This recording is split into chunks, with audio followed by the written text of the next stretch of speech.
Hello everyone, Washkanda here and you're listening to Honey and Home. So today we all gonna talk about certain news that I found interesting recently, and I think it's worthwhile to briefly talk with you about them.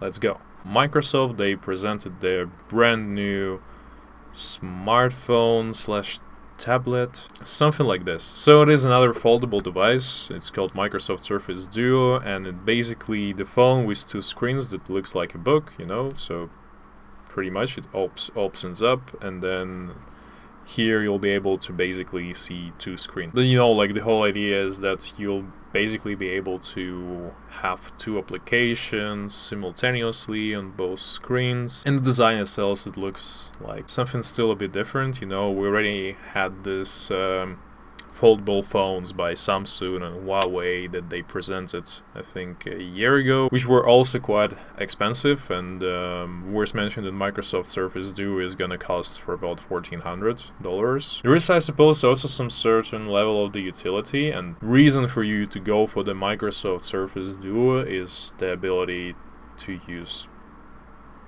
both screens, but like for different purposes. So Microsoft is finally trying to return to the smartphone and tablet market, after their failure with Nokia, Lumia, and their Microsoft phones. So I hope that now they're basically making their statement clear, and it will have certain popularity among people. I'm not entirely sure about that. Alright, as we spoke about the Microsoft, let's talk about Apple. So, Apple changing the rules for their App Store.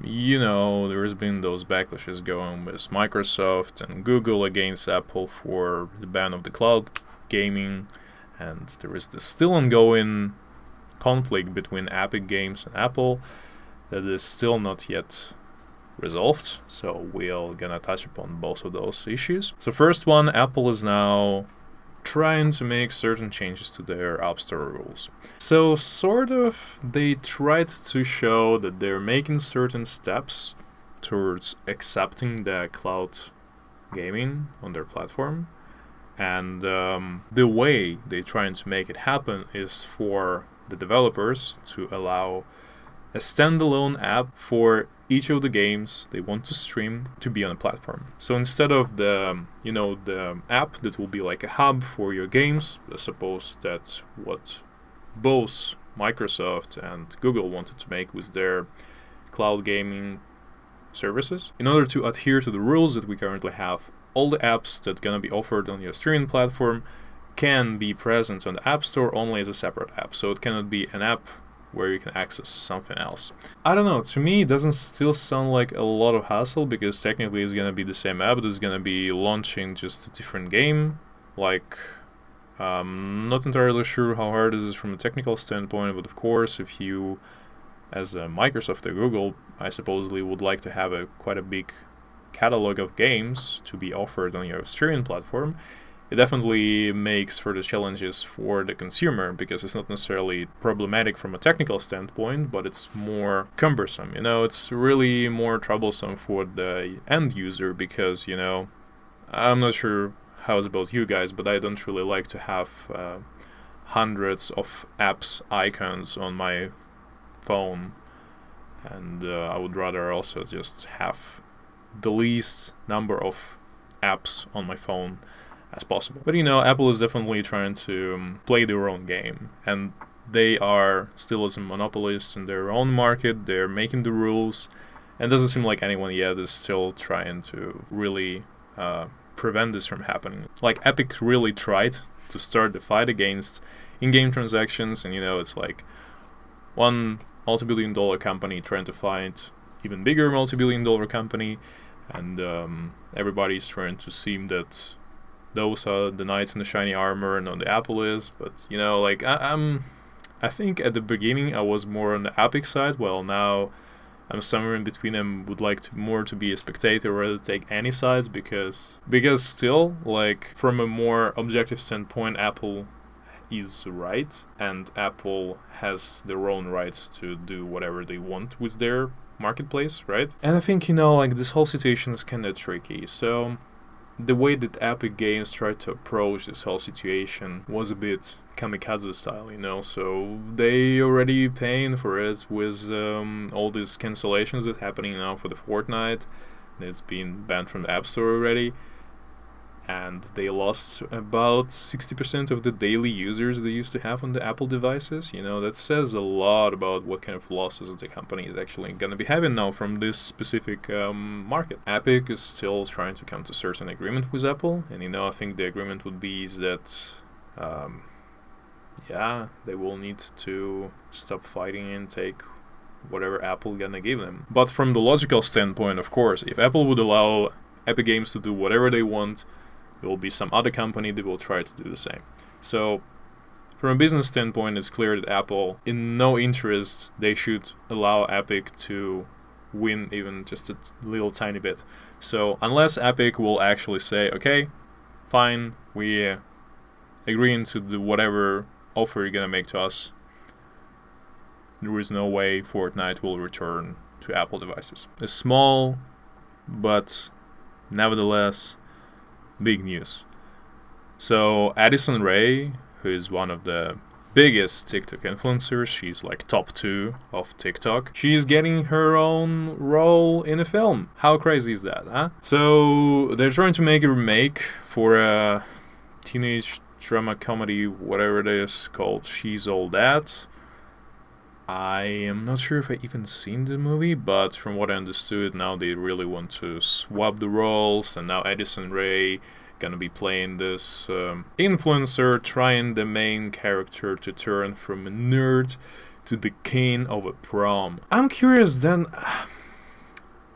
why those kind of movies are still really popular among the teens? I mean, obviously there's still the market for it. Otherwise they would not be trying to make something like that. And clearly, I think maybe when you're a student of school, you're like more inclined to watch the movies like that because it kind of talks about the same problems that you're as a kid trying to go through as a teen. But that's such a like lazy Cinderella concept. Another proof that TikTok is huge, and first Charli D'Amelio was going to different night shows. Now Addison Rae playing in a feature film. What's gonna be next? Some of them will start their own TV series. I don't know. TikTok is definitely getting out of control. But I mean, it has never been a secret that once your social media following actually is gonna get to this certain huge level, those who like to make money would reach out to you in order to use your stardom already, because otherwise, why would they reach out to you? So clearly the bet is to use Addison Rae's following in order to make this film a success. But let's see. Like, it's so hard to talk about, first of all, the films like this. It's yet another remake. No one is trying to hide that. Myself personally is kind of fed up with all the remakes, remasters, pre-sequel, whatever drama things that's going on with the cinema right now, and understand that Hollywood became such a huge industry of its own that they're trying to make their investments in the most risk-averse way. So that's why we've seen a lot of, first of all, we have this 80s nostalgia that's being exploited. Now we have all the old good movies that people have nostalgic feeling about to be exploited as well in the view of the remakes or whatever. And it just makes sad because even though there is a lot of money involved in the whole industry, not so many new, fresh ideas are actually coming to the surface. So it seems like Netflix or some other streaming services like this, they are more inclined to make less safer bets, and at least they are making the originals, right? They're making the original movies with the original scripts, and they're actually supporting the art. While, the companies who used to own certain popular back in the days films or popular franchises, maybe they bought something like Disney did, for example, they just trying to exploit as much as possible from the brand that is already sort of established, you know. And as we're talking about the films, let's talk about Netflix. So I'm not sure if you've been following the Twitter or you've seen in the news somewhere already, People want to cancel Netflix. What is happening? The whole backlash happened around the film called Cuties, which is the film made by the French director Rae, and she made a film about the life of 11-year-old girl of color in France, and then her aspirations of being a dancer in a girls' dancing collective, right? So they can all band together and win a prize in a tournament. The film is also making a huge statement, notifying the problem of the sexualization of the kids.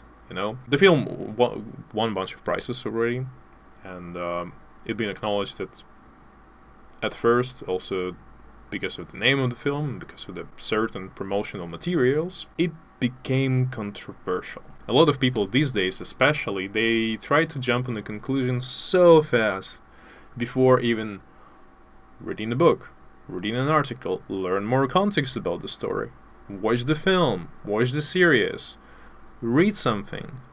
People just hearing something that they find infuriating or making some wrong conclusions or conclusions that they believe they have full right to say. And they are just trying to go straight away and cancel some. So, of course, I'm not saying that Netflix did right with the way they tried to promote the picture when they got the rights for it. But, so the poster was quite controversial because it was, again, kind of using the over-sexualized version of the kids in there, not even teens. First of all, Netflix had a huge mistake of using this kind of poster to promote their movie. Right? Yes. The people's reaction to this was incredibly furious, as happens on social media these days. So they've already been called pedophiles. That there is this Hollywood lobby of pedophiles trying to show that pedophilia and sexualization of kids is normal. And these are just the conclusions people made just from looking from the poster. The director, she was getting life threats from random people who were saying that she was so wrong with what she did with the movie. But nobody watched the movie, because the movie is exactly about the opposite. It's exactly about why this is wrong, from what I understand, or at least how the director and the official position of the movie is being interpreted, and even the critics, the professional critics who are making the statements about it, is definitely not about glorification of pedophilia or child soft porn or whatever you would like to call that. It's exactly against that. I also kinda understand why Netflix did it this way, because first of all, it's much more controversial, so it would generate more buzz around the movie. But unfortunately, it definitely doesn't deliver the message that the film is trying to make. It does in a certain way, because it's just to also spark up the whole conversation about this. But at the end of the day, you should be extremely careful when you're talking about the topics like this. As we live in the social media age where everybody can say whatever they want and nothing will happen, and especially when people are trying to have their best intentions when mentioning something, they don't always think twice or trying to check what's up. They really just making their statement clear, their position clear, and most of the times this could not be even your position. You've heard something from someone, you believe this sounds correct, so I guess this is my opinion right now as well. So that's how it all became this huge snowball that's now turned out to be in the whole cancel Netflix trending hashtag. Everybody already apologized. The director of the Korea was also a bit disheartened by the fact that how the movie was promoted. But yeah, I think the whole lesson I'm trying to make and the conclusion I'm trying to make in here is first and for all, sexualization of children is a real problem and it is not normal. And parents, please take care and be reasonable with children in what they dress up. because clearly this needs to be fixed. And the second, when you're talking about really questionable topics, be extremely careful, extremely soft and polite. Like, don't try to shock everyone with this. But of course, it is clear that I think from marketing standpoint it was great. Like, the buzz was created. The end result wasn't as expected, unfortunately, for Netflix. And the third, also important, is when you want to make a statement about something, you trying to accuse someone of something, insult, make conclusion about whether something is good or not. Please get more context. At least read what it's all about, learn what it's all about, watch the movie, read some other opinions. Just don't make your opinion, which is basically the opinion of someone else who also may not have the full context. Try to build the context yourself. I know we're living in this really fast age and everybody experiencing this kind of information overflow, but you also shouldn't be sitting with your empty head and whatever goes in just stays there and now it is your thoughts as well. It shouldn't be like this, because unfortunately there are people who are definitely exploiting this. And if arguments of such a person would sound sort of valid to you, you will already would not be able to change your mind that easily. You really need to hear both sides of the conflict and then decide whether you would side with one or the other, or neither of them, or both of them are wrong. Because in most of the times the truth is somewhere in between, and both sides have their own interests that they're trying to achieve. That's why please be mindful of others' opinions. Alright, thank you very much for listening. Appreciate your support on the recent videos, and also like, subscribe, and I'll see you next time. Don't forget to comment.